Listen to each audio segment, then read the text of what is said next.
शिरपूर इथल्या कृष्णा हॉस्पिटलमध्ये गर्भपिशवीच्या शस्त्रक्रियेदरम्यान डॉक्टरांच्या हलगर्जीपणामुळे एक धक्कादायक प्रकार घडला।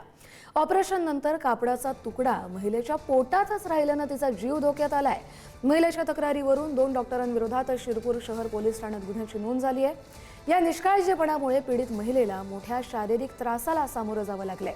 या घटनेने वैद्यकीय क्षेत्रात खळबळ उडाली असून पोलिसांकडून पुढचा तपास सुरू आहे। केल्यानंतर त्यांना कळालं की ह्या बाईंच्या पोटात कापडासारखी वस्तू राहून गेली। त्याच्यामुळे आम्ही मागील 2 वर्षापासून इथं फिरत होतो, पण आज त्यांच्यावर गुन्हा दाखल झाला आहे।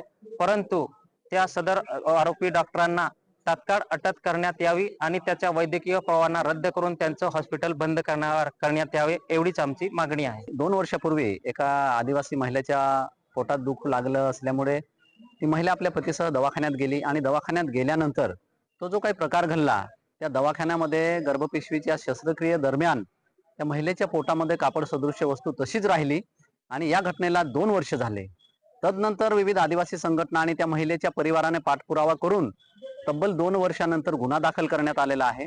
तर आज आम्ही इथं PI साहेबांना निवेदनाच्या माध्यमातून अशी मागणी करतो की जे काही संबंधित चुका करणारे आरोपी डॉक्टर्स आहेत त्यांना तात्काळ अटक करून त्यांचा वैद्यकीय परवाना निलंबित करण्यात यावा, अशी आमची मागणी आहे। गर्भपिशवीचं ऑपरेशन झालं, त्याच्यानंतर तिचं परत पोट दुखायला लागलं।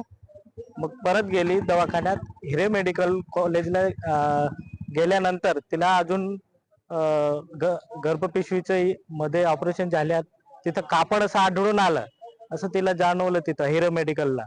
तर सदर जो डॉक्टर आहे कृष्णा हॉस्पिटल, त्याला लवकरात लवकर तात्काळ त्याला अटक करावी, कारण की त्याच्यावर गुन्हा दाखल जरी देखील झाला तरी त्याला अटक केली नाही, तर त्याला अटक करण्यात यावी अशी आमची मागणी आहे।